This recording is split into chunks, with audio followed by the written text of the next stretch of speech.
पूछा है, क्या काल भगवान वही है जिसको रामपाल जी ने बताया है, लंबे नाखून, लंबे बाल, काले रंग? आप खुद सोचो। एक तरफ आप कहते हो कि काल भगवान परमात्मा का पुत्र है, या परमात्मा का या अक्षर पुरुष का किसी का पुत्र है।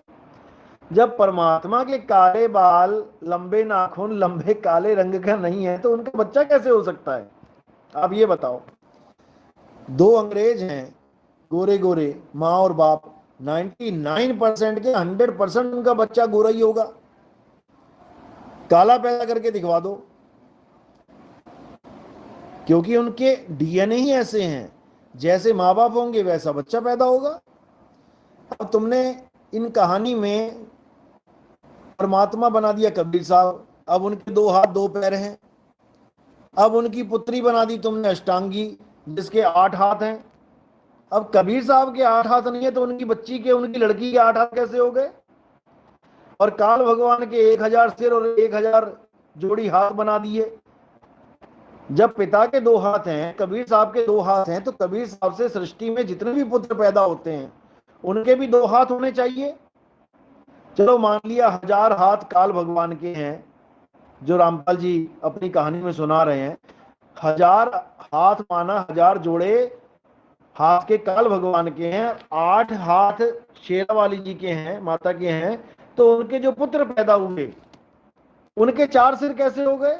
ब्रह्मा जी के 4 सिर, विष्णु जी के 4 हाथ, शंकर जी के 2 हाथ। मतलब एक ही माँ और एक ही बाप से अलग अलग डीएनए के बच्चे पैदा हो रहे हैं।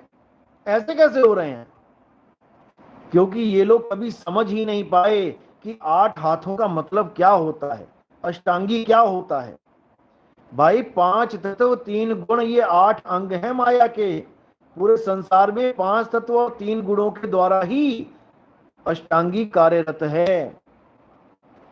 आप देखो, 5 तत्व के अलावा बताओ क्या है? सारी दुनिया में 5 तत्व फैले हैं और 3 गुण, त्रिगुणी, इसीलिए त्रिगुणी माया बोला जाता है।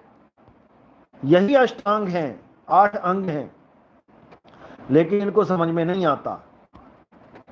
और भी बहुत से कोड हैं, दुनिया भर के कोड हैं, सारे तो नहीं बता सकते यहीं पे, लेकिन आने वाले सत्संगों में हर चीज खोली जाएगी। ब्रह्मा के 4 सिर क्यों होते हैं, सारा कुछ खोला जाएगा। 5वां सिर आया था, क्यों तोड़ दिया गया?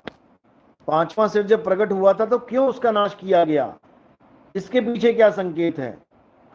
शंकर जी की जटाओं में गंगा है, क्या संकेत है? हर चीज गुप्त तरीके से बताई गई है, लेकिन केवल विवेकी ही इसको पकड़ सकते हैं। अविवेकी नहीं समझ सकते इस चीज को। अविवेकी तो लिखे पढ़े होते हैं, जो लिखा हुआ उसी को पढ़ पढ़ के बस ज्ञानी बन जाएंगे। और जो विवेकी होते हैं वो पढ़े लिखे होते हैं, वो पढ़ने के बाद इतनी क्षमता रखते हैं कि पढ़ने के बाद भी अगर उसमें कोई गलती है तो उसको सही करके लिख सकते हैं। वो पढ़े लिखे, लिखे पढ़े नहीं। ये सारी दुनिया लिखी पढ़ी हुई हो चुकी है, लिखे हुए को पढ़ के उसी को मान लेती है। अरे विवेक लगाओ, जो लिखा गया है वो सही भी है या नहीं। बुद्धि इसलिए दी मालिक ने आपको, विवेक इसीलिए दिया, लेकिन नहीं समझ में आ रहा किसी को।